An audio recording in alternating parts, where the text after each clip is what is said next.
Very nice, Don. Thank you. A sacred tune that resides in me. So my talk title this morning is Listening to the Language of the Heart.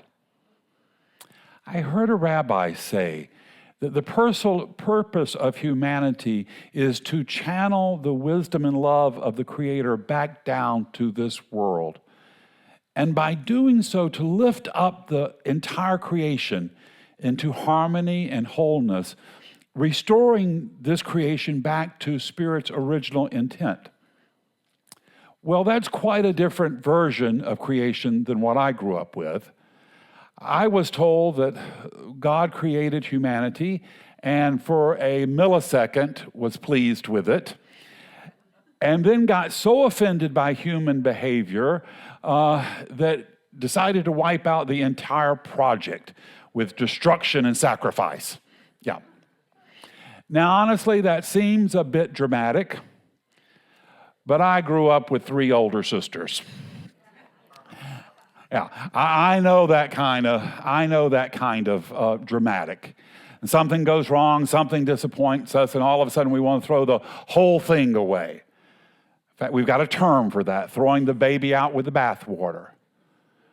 Mistakes happen, and instead of learning and moving forward, we collapse in discouragement and shame and defeat. But that doesn't reflect a mature consciousness. It reflects a wounded one. This past week, I was doing Facebook Reels, which is a challenge for me because I have to edit them and see myself on video, and that can be a problem. And I was doing one, and I had used the word begging, but I could not get it out. Instead of begging, I kept saying blegging. And I did this 5 times over. And I got it right, and I got the thing edited. I put it on the Facebook, and I went to bed. Early Thursday morning at 4 a.m., my phone went off. It started just exploding, and it was Facebook telling me how successful my reel was. That hundreds of people were opening it up, listening to it, and they were loving it. And I decided to click it on to see what I had done so good. You got it. It was the one that I was trying to say begging 5 times over. And it was exploding. Hundreds of videos about the love of God, the empowerment of humanity, that they ignore. One where I mispronounce begging, and that blows up. I was horrified. I got out of the bed. I took the dog out for a walk. I wanted to crawl in a ditch and bury myself. And at first I was like, I'm done with this. I'm not doing them anymore. But then again, I realized, wait a minute now, this is coming from that wounded place. You are identifying with the mistake. You're taking the mistake and saying, that's me, rather than saying, wait a minute, that's just a stepping stone to a greater possibility. Instead of saying, what can I learn from this? How can I keep moving forward? How can I work with what is instead of looking for someone to blame? So to me, that's the purpose. That's the purpose of intuition, is that even when we're in those dark places, even when we're in those places where we can't see a way forward, Spirit can whisper to us. It's not about fortune telling. It's not about magic tricks. But it's about learning to hear the deeper voice that is always encouraging us to move forward, to know better for ourselves. Intuition is the language of the heart, reminding us that even in our darkest times, even the awkward moments, the fears, the imperfections, life is still guiding us towards greater love, greater wisdom, and greater knowingness. Intuition is one of the ways Spirit communicates with us. Not dramatically, not through thunderbolts, not through burning bushes, but it arrives quietly in the still, small voice. It's a feeling, it's an impression, it's a sense. It's subtle. It's a subtle way of knowing the truth. And because it is subtle, we often miss it, particularly if we're too much in tune with the voices in our head, if we're too entrapped by the ego of the world. We've been trained to trust the noise, but to dismiss the quiet knowing. Because intuition, it whispers. You think about someone and suddenly they call.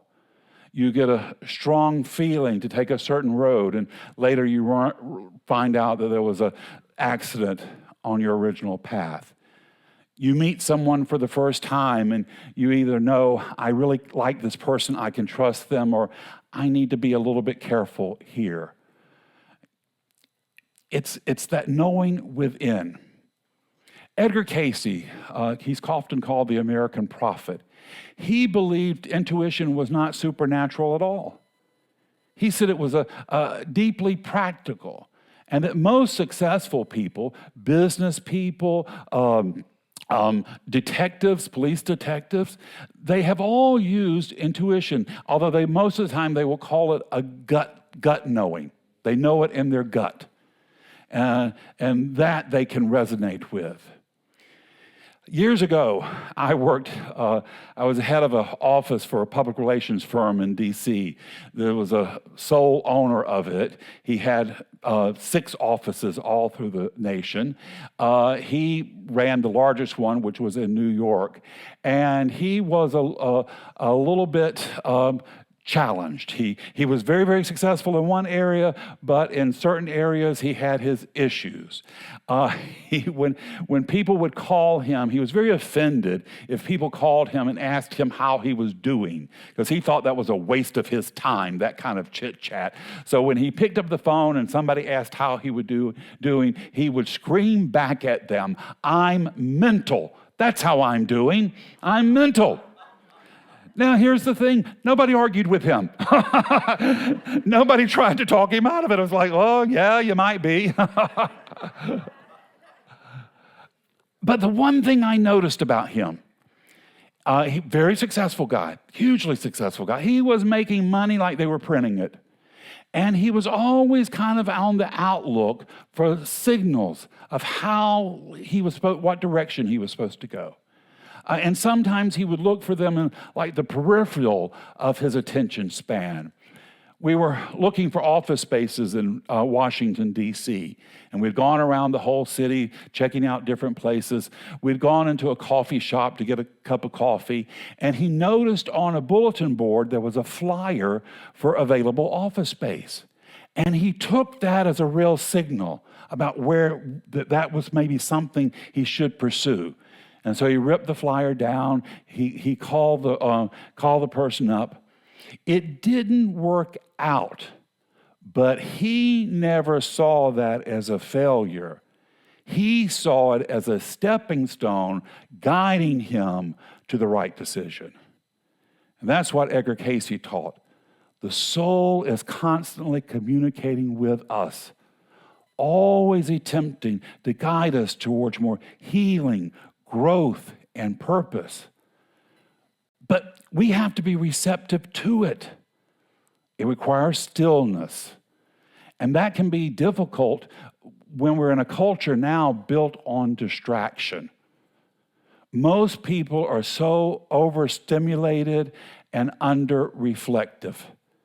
We're constantly reacting. But intuition cannot break through that kind of chaos. It emerges in moments of awareness. And that's why every spiritual teaching has always emphasized silence, prayer, meditation, contemplation, walks in nature.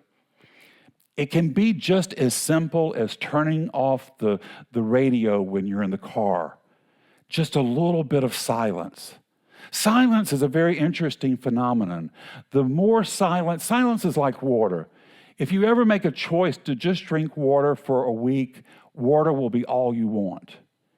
If you have silence in your life, make a commitment to have hours of silence, you will begin to thirst for more silence. You'll want it in your life. It's restorative, it's healing, it's balancing. God is not hiding, but because our minds are so overloaded, we cannot hear this wisdom. And of course, the biggest block to intuition is fear. Fear is to intuition what garlic is to a vampire. It shuts it down. Fear, false evidence appearing real. Fear narrows the perception. When we are afraid, we stop listening, we become reactive, and we miss divine guidance. Not because Spirit stopped speaking, but because fear became louder than wisdom. Carl Jung, the disciple of Sigmund Freud, he said if we would just pay attention to life, the universe will send us meaningful signals that can reveal an invisible connection moving throughout life. He called these moments synchronicities. Just odd things popping up, but you can see a connection. I had a really dramatic one of these happen to me long ago. I was still living in Atlanta. I had been asked to come up and teach the Science of Mind Church in Knoxville, Tennessee. It was about a couple hours away. So I didn't want to rent a hotel in Knoxville. I got up very early that Sunday morning and drove up. Going across through Tennessee is very rural, so I had just turned the radio off. I was just kind of paying attention to my thoughts. And suddenly I began thinking of a cousin of mine. He had been about my age, but he had died several years earlier. And I had not thought of him in a long, long time. And so I began to think, well, why has that thought, why has that memory popped up into my consciousness? And the moment I had that thought, I looked up, and there on the roadway was a huge billboard, and it was advertising a motel. And the motel's name was Duffy, my cousin's name. How many Duffy motels have you ever seen in the world? I almost drove off the road. I was so excited. And I called my sister up. I said, Sandra, you won't believe this. This happened. And she said, oh, that's nothing. Why would you put any stock in that? Seen a billboard with Duffy? That's not nothing. You should pay attention to it. And she said, well, what meaning would it have? You know, if this is a signal from Spirit, what meaning did it have? And I don't know if it needs any meaning at all. Sometimes I think those moments are just gentle reminders for Spirit telling us, I'm here with you. I'm with you. I'm a part of your life. Some people call this God winks. For Spirit is just saying, look here, you are not alone. And that's the biggest challenge we have, thinking that we're alone in this creation. That we've been created, we've got all these challenges in front of us, but Spirit's not with us. And we encourage you to know that Spirit is not with you, not only with you, it's for you. It's guiding you. It's preparing a place for you. And this intuition, the more we listen to it, the stronger it becomes. If you don't pay attention to it, it just drifts away. But if you pay attention to it, it becomes stronger. Not because we become magical, but because we become attentive. We're looking for the details. We're taking time to notice things along the way. Last night, I got to see a movie that I have been looking forward to for a long, long time. It's on Netflix now. It's with Sally Fields. It's called Remarkably Bright Creatures. I loved the book, And they say the movie it's gotten some criticism. They say the movie is a little too sappy. It wasn't sappy enough for me. I need sappy these days, let me tell you. If you haven't seen it, check it out. It's wonderful. Because Sally Field, she's playing the cleaning lady of this little small aquarium in this coastal town. And there's an octopus there. Then she has to clean its tank. And the octopus, he recognizes that she has a broken heart. And the octopus has a personality. I love the octopus. First of all, the hot octopus thinks humanity is the dumbest creation that ever came to life. And he doesn't even watch the news, and he came to that conclusion.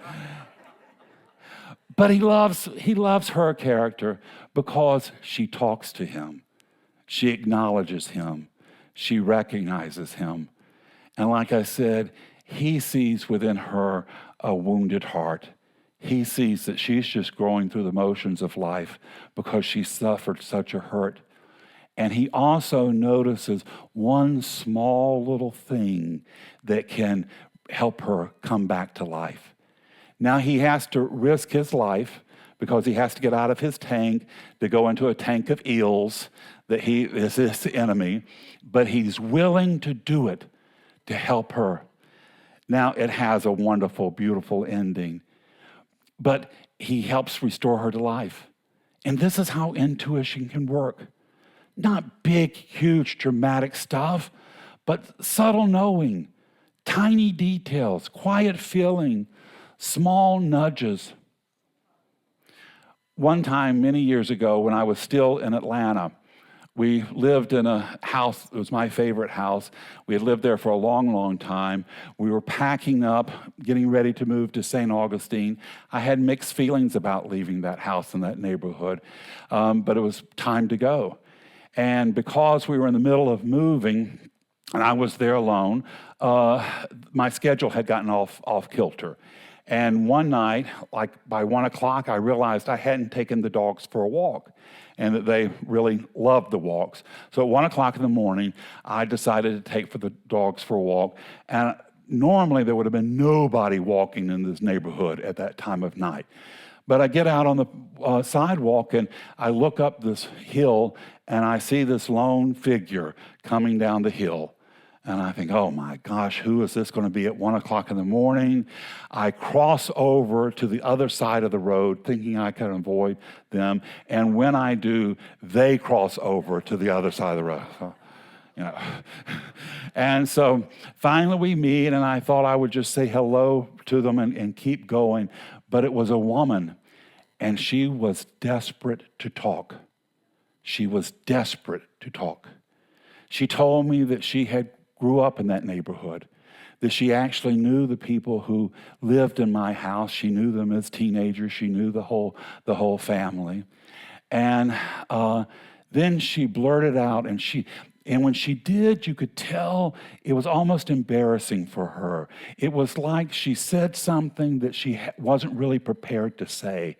And what she told me was, my dad died this morning. And she said that she had been estranged from her family, that she lived up in New York. But Dad was in the hospice. Mom and her brother, the brother had been the dad's favorite, they both had come down with the flu. And they couldn't go visit him in the hospice. And they needed somebody there. And so they had called her. And she said she and her dad had never gotten alone. And so she gets to the hospice room, and she says the only thing she can think of to do was that she crawled in bed with him, and she began to sing the song, "Don't worry, every little thing's going to be all right."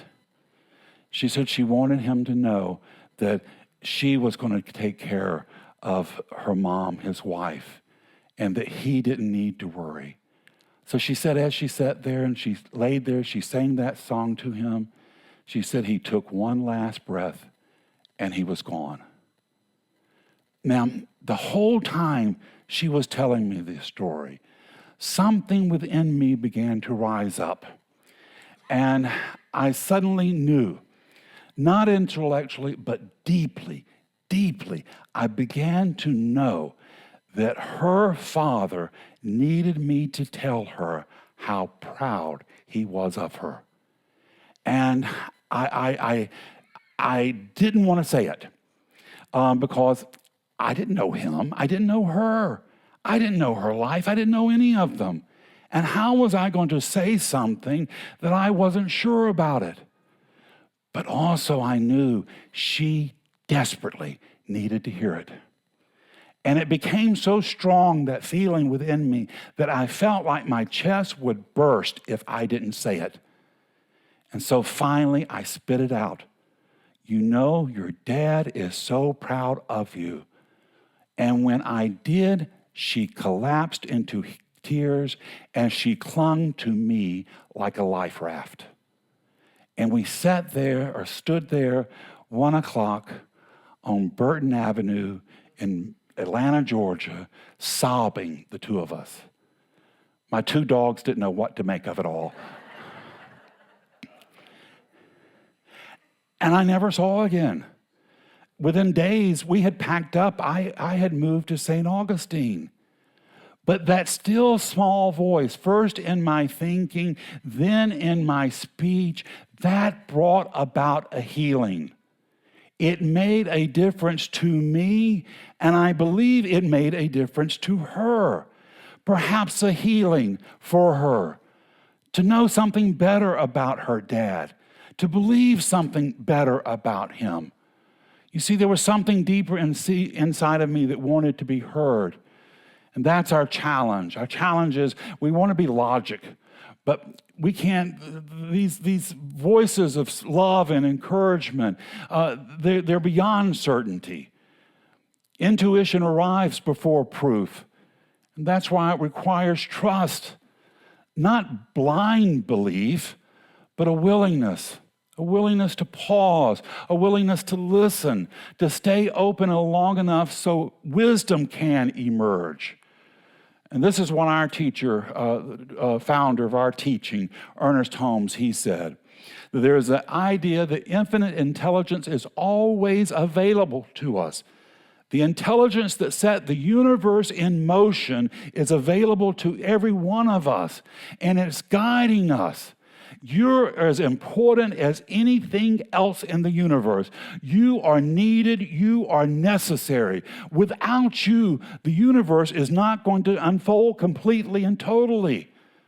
So the question becomes then, not is Spirit speaking, the question becomes, am I listening? Am I willing to break through my barriers of I'm not good enough? It's not possible for Spirit to speak to me? To know that, yes, I am needed, I'm necessary, and Spirit is guiding me. Intuition is one of the ways life lovingly guides us towards a greater wisdom. Not through force, not through fear, but gentle direction, a feeling, a nudge, a quiet knowing. And maybe the spiritual journey is not about becoming new. Maybe it's being quiet enough to listen to what the soul has been saying all along. And maybe that's what intuition has been trying to tell us. Don't throw away your possibilities because you can't pronounce the word begging perfectly. Don't throw away your possibilities because you're worried you're going to embarrass your family or friends. That's what they're there for anyway. Keep listening, keep loving, keep becoming. You are the way Spirit is unfolding in your life. And the two of you and Spirit, first of all, you and Spirit are majority in any situation. You don't have to worry what the bank tells you. You don't have to worry about what your boss tells you. You don't have to worry about what your doctors say. You can tell them, I've got Spirit flowing through me. You get your pad and pen out, and I'll tell you what Spirit is saying. You and Spirit have great work to do. You are here to uplift, to inspire, to encourage. You are here to be awed with how much God loves you. The very best in your life is yet to be. And the best is what you deserve, and it's where you're headed. It's the truth in your life this morning. It's the truth in mine, and so it is. Thank you. Thank you.